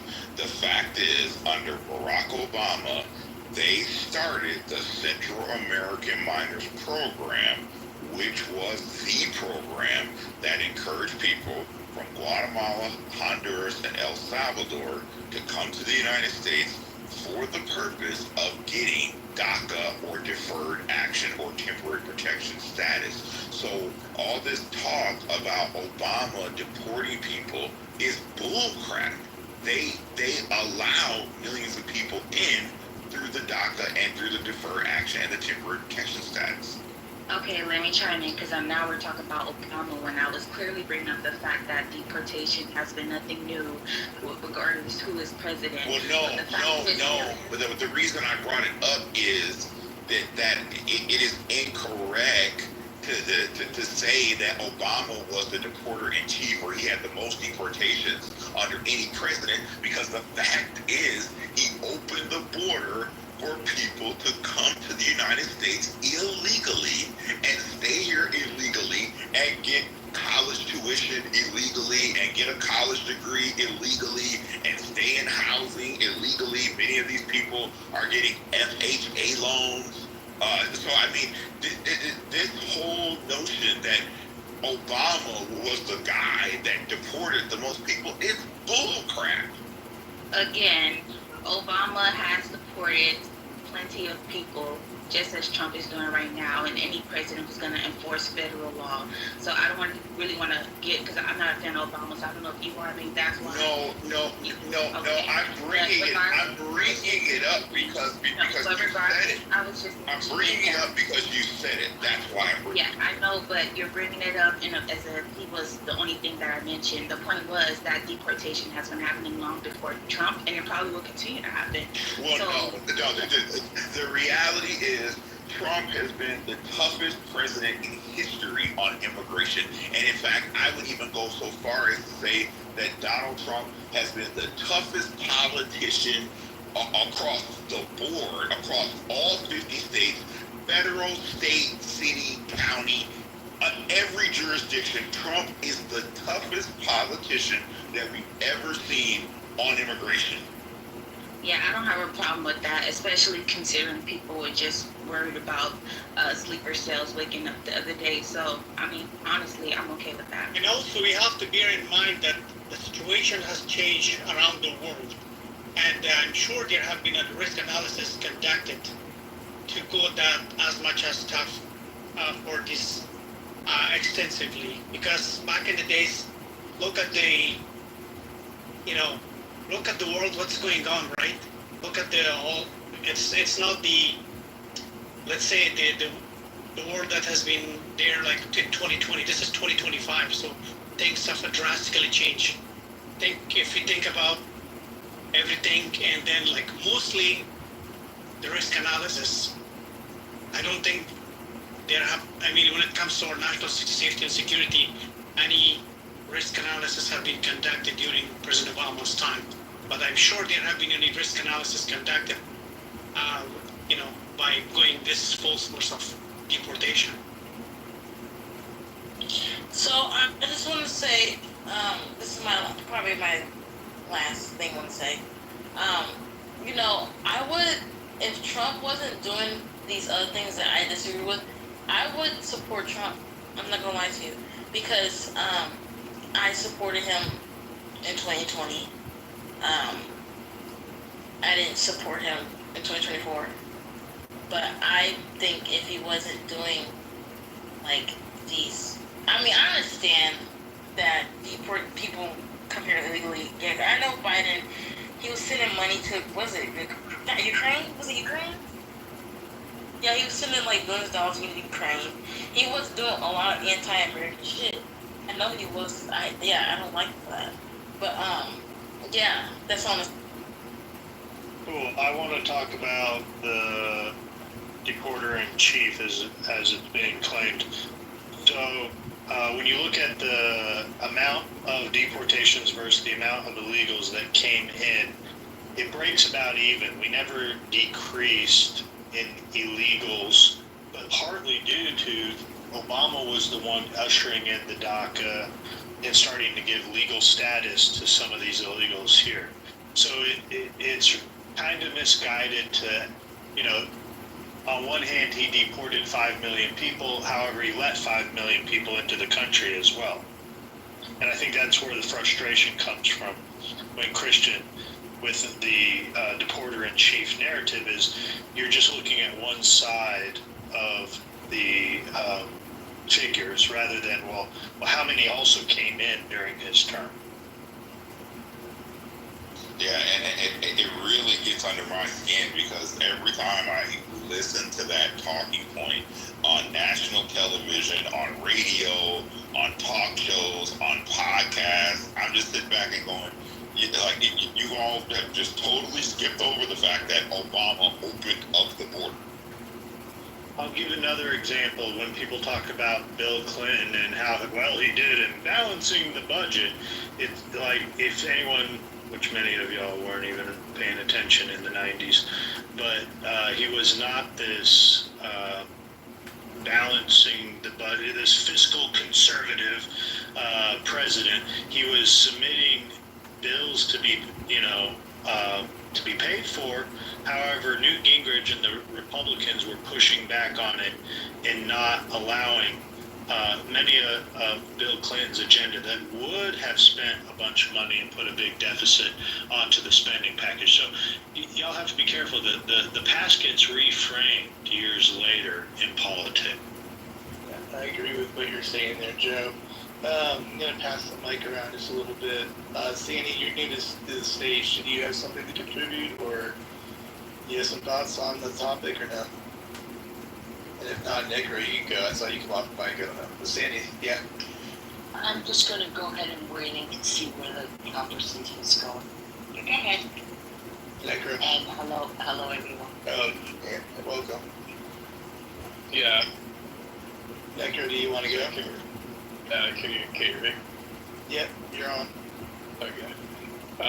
Yeah, I just heard the statement about Bill Clinton. I mean, in many ways, it's like, to me, like, it's kind of difficult to dispute the idea that he was conservative. I know he has the record of being a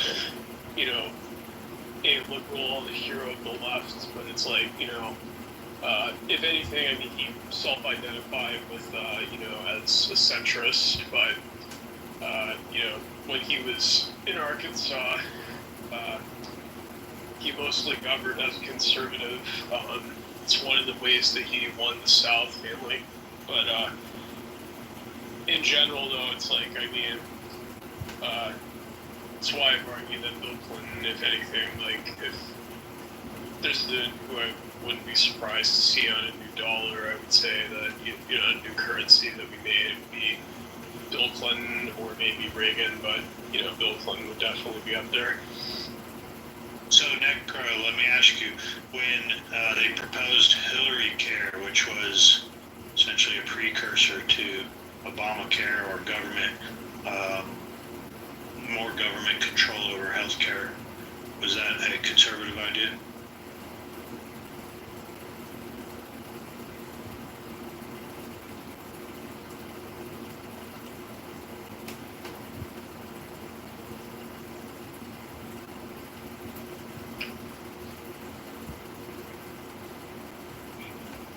Sorry. Yeah, my connection was bad. Can you hear me now? I can now. I didn't hear anything to your answer, though. Are you familiar with Hillary Care? Are you familiar that it didn't go forward because of Newt Gingrich? But are you familiar with Hillary Care? Oh yeah, I'm familiar with that. You know, Clinton was that healthcare was one of his plans that he put forward. You know, it's interesting though. The ACA is originally its origins is I think it was originally right wing. I think it was actually the Heritage Foundation was the one that proposed it originally. But yeah, I mean, it was proposed as the alternative to the plan that was passed forward as to universal health care. Speaking of the ACA is really what costs the country $1 trillion a year. So since John McCain's thumbs down at 3 o'clock in the morning, back when the Republicans were trying to repeal the ACA entirely, when John McCain gave that thumbs down, saving the Democrats, from that point on, it has costed us $1 trillion every single year. In which case in point, the most expensive part of the federal budget is Medicaid and Medicare. I mean, in general, though, it's like, to me, it's like, to make the argument that people make about, like, you know, abortion, though, it's like, to me, it's like, who cares ultimately? But please make the distinction. It's really important, and Christian, I wanted to say this. The fact that Medicaid is called Meta, it has nothing to do with Medicare. They're completely different. There is no discussion of any kind to touch or do anything to Medicare. And it gets people riled up because they get confused between the two. But it's incredibly important to distinguish. They're two completely different programs. And the emphasis has been on cleaning up Medicaid, which has nothing to do with a program for when you're 65 and up. I mean, as far as, like, Medicare, like, there's no discussion. There's no discussion. Well, I mean, it depends on what you mean by that. I mean, I understand it's not up for being reformed, or I mean, there's nothing. There's not a controversy around it. So don't confuse the two just to get people worried, because they're completely different. Well, Medicaid should never have been called Meta. Should have had another name. So if I can explain, so like in 2022, I would argue that was the reason, like, why there was not this massive red wave, because it talks about, you know, cutting Social Security to as a way to not raise the debt ceiling. It wasn't the overturning of Roe versus Wade, like every news outlet reported. That's as a person who's pro-choice, I believe that it wasn't. So, really? You know, why did every television commercial around for every person running for office was about abortion? Just curious. I mean, ask any Dem, they'll tell you that's what they ran on. I mean, I understand that a lot of people in the media, the fact was, if you looked at the polls back then after the overturning Roe versus Wade, roughly only 12% of independent voters were concerned about abortion, while 40% were concerned about the economy and 20% were concerned about threats to democracy. So, I mean, I understand people in the media, like, the media tries to, you know, focus on the things that really don't matter to everyone, but it's like, the polls themselves speak for, how people really feel. And I think really it's, in general though, better explanation to me for why there wasn't the massive red wave was because of talks about cutting Social Security as a way to not raise the debt ceiling, or like, for example, when they're telling people as a solution to the rising cost of insulin to, just eat right. I have a question for the room. Why are Democrats so ignorant and dumb? They were born that way. I've heard that in liberal rooms about conservatives too. Like behaving them. Yeah. Thanks for your opinion, Daniel. No, the perfect person just came on stage to answer that. That was welcome, King. Answer what? How is that like just, he just totally teed you right?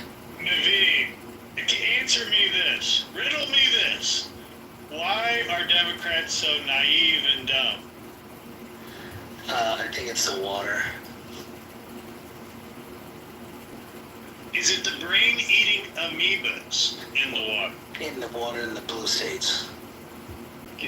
One thing I will concede at this point is that the fact that, essentially that the Democrats, their main strategy simply is to say that at least we're not Donald Trump, simply. So I would concede that, the Democrats seem to not have much platform other than that. So, what are you saying? They're not Trump? They didn't go to an Ivy League university and get a degree from Wharton? They're acknowledging that they're not that smart? I think a lot of Democrats are not smart. I think most politicians aren't smart. But I mean, in general, I would say that the Democrats, my point is essentially the Democrats, their main talking strategy is to say to people that at least we're not Donald Trump is their main strategy. But are we talking just about the politicians, or are we talking about people when you answer that question? I'm talking about politicians. When I say Democrats, I'm usually talking about politicians, not the voters. But I don't think that's the question he was asking. Well, let's ask that, though. Are the voters dumber than the Democrat politicians? Absolutely. No. So, Joe, Democrats don't use their brain, okay? They operate off of a fluid, which is emotion. And so, like if I say to you, Joe, I want to show you a story here. See this mother who's dying on the side of the road? That's because of Donald Trump's policies. And then if a Republican goes, she's an illegal immigrant who just fell on the ground and is injured. Doesn't matter.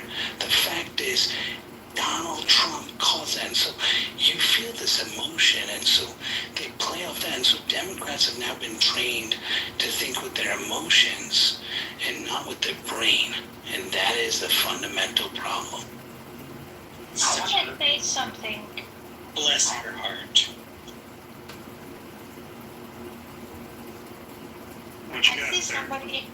I see someone comment, you guys do know that they're conservatives against Trump right now.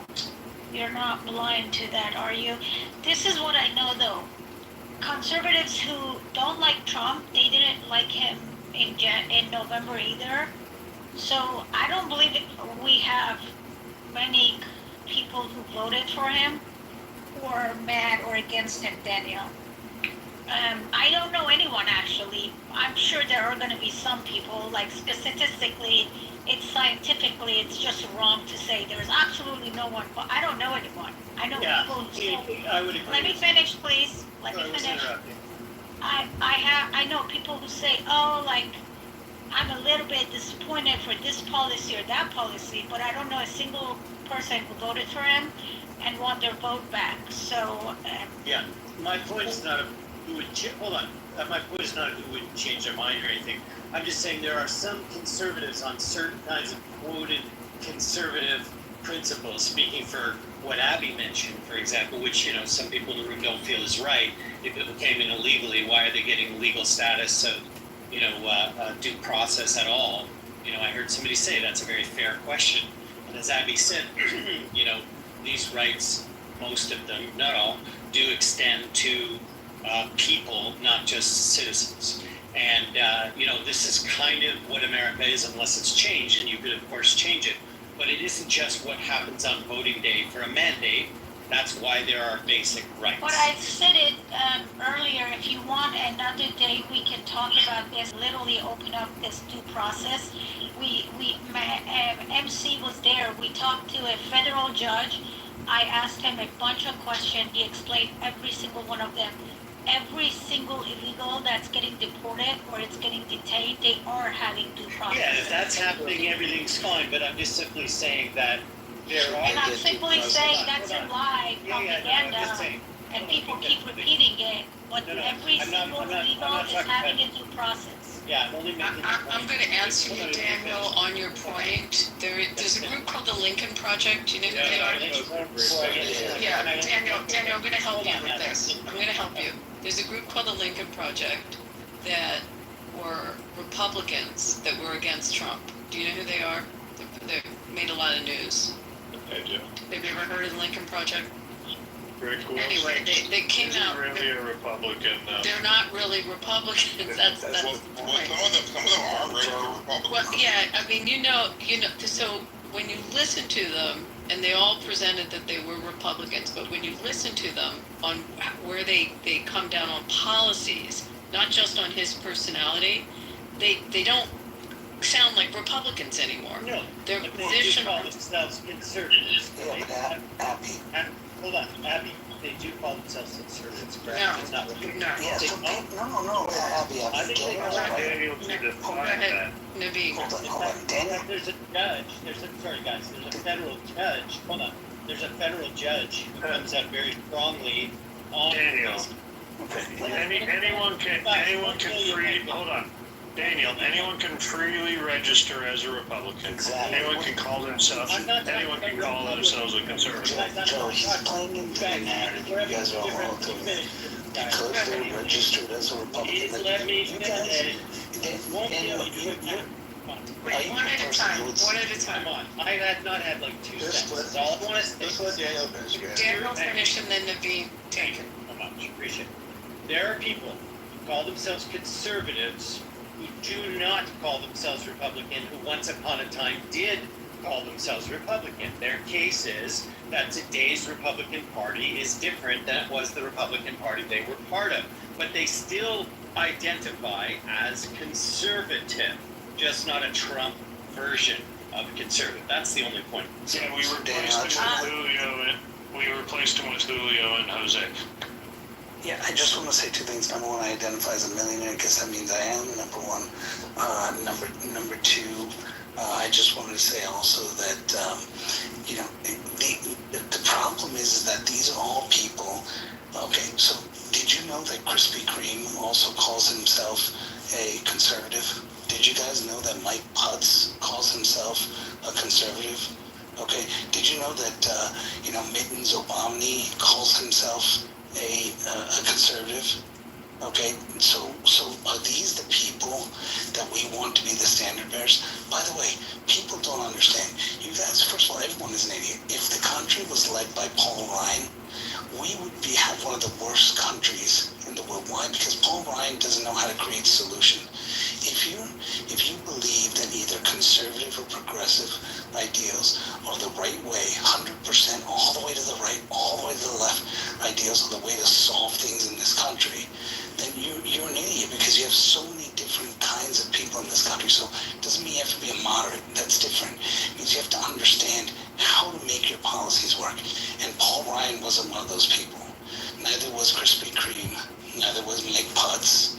Okay, neither was some of the other people. Neither was on her knees Haley or any of these other people. So I mean, up the ass Lindsey Graham. All these people are not that way. So right, I just want to say, so to speak to Daniel's point about conservatives who are against Trump, one of the common criticisms from conservatives I've heard from Trump is the fact that he runs on populism, in that it goes against one of the principles of conservatives as being tellers of harsh truths or hard truths, which is something that, traditionally I would say is a conservative principle, is that, essentially that you can't rely on the government to fix everything.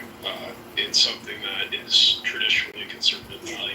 Yeah, hold on, Necro. It's fascinating. All the conservatives that said that kept running for office all the time and kept talking about solutions that the government can do to solve your problems. Amazing. Like, nobody calls them out for those hypocrisies.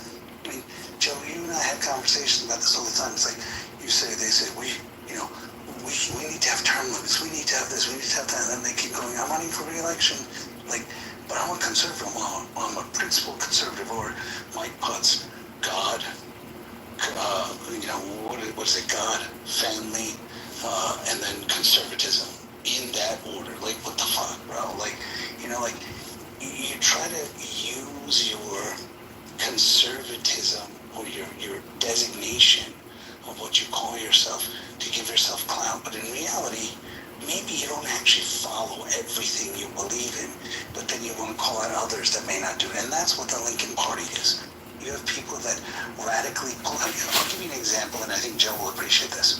There was a lady that named Anna Navarro in 2016 that came on TV in CNN claiming to be a John McCain, Lindsey Graham strategist, okay? Republicans read, she was going, I'm a Republican strategist, blah, blah, I'm a Republican strategist. And I'm thinking to myself, now I know why Lindsey Graham's a piece of shit, and same with John McCain, holy shit. So, but she was coming on it when she was anti-Trump. Suddenly her values changed all the way that she's supporting, communist type of policies. AOC, yeah. Yeah, she's supporting AOC. Even look at Bill Kristol. He's supporting Democrat values. So if you really believed in what you take Paul Ryan supporting Biden in office and say, well, I'm doing it for the future of conservatism. And then supporting Kamala Harris, like, you guys are fucking idiots. So if you really believe it, look at Liz. My dad was VP but could never be President Cheney, like, supporting. So I'm a conservative though. Like, fuck you, you're not. You were just using that to make money and move forward. I mean, it's clear. Well, yeah, these career politicians just say whatever they want to be able to continue to make money. Chris Christie had a mega donor, the owner of the New York Mets, that doesn't like Donald Trump, that was funding his campaign. Well, he's an old politician. He doesn't really have anything else to do.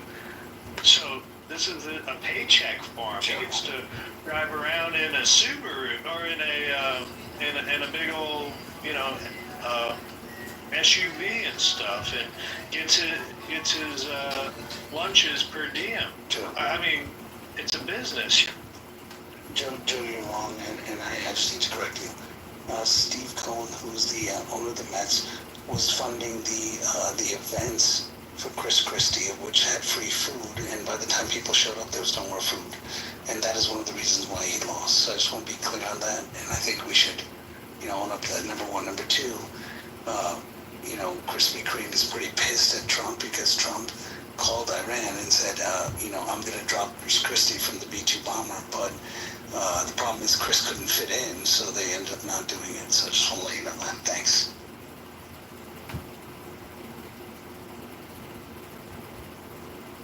Yeah, so these terms and stuff, did Daniel leave? I wanted him to define conservatism. What does it mean? What does conservatism mean to you?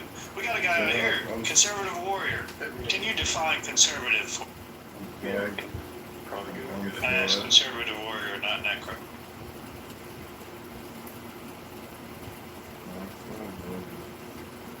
Wait, was Daniel reporting in? Fair point. Daniel was in here. Yeah, no problem. I want to hear from conservative warrior. I like that name. For me, I feel like it's more like standing up for what I believe in and not basically letting the government dictate what I believe in. That's what it stands for me. Yeah. For me, as a person who's not a conservative, the idea of conservative believing in small government, and by that, government spending, not necessarily government authority.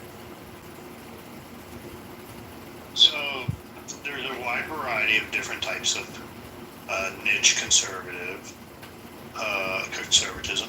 There's social conservatives that have an emphasis on traditional social values. There are religious conservatives, or there used to be. I don't really believe there is a religious right, or if there is, it's not very powerful like it was maybe 40 years ago, 50 years ago. But there's paleoconservatives, which are an emphasis on traditionalism, traditional marriage, things like that. But it largely refers to preservation of our values, preservation of the Constitution, and when a Democrat or a liberal says, well, I'm a progressive, I've heard even John McCain's daughter call herself a progressive Republican. Okay, what they really mean is they want to progress us away from the Constitution. They want to progress us away from the traditional family values that many of us have been raised in.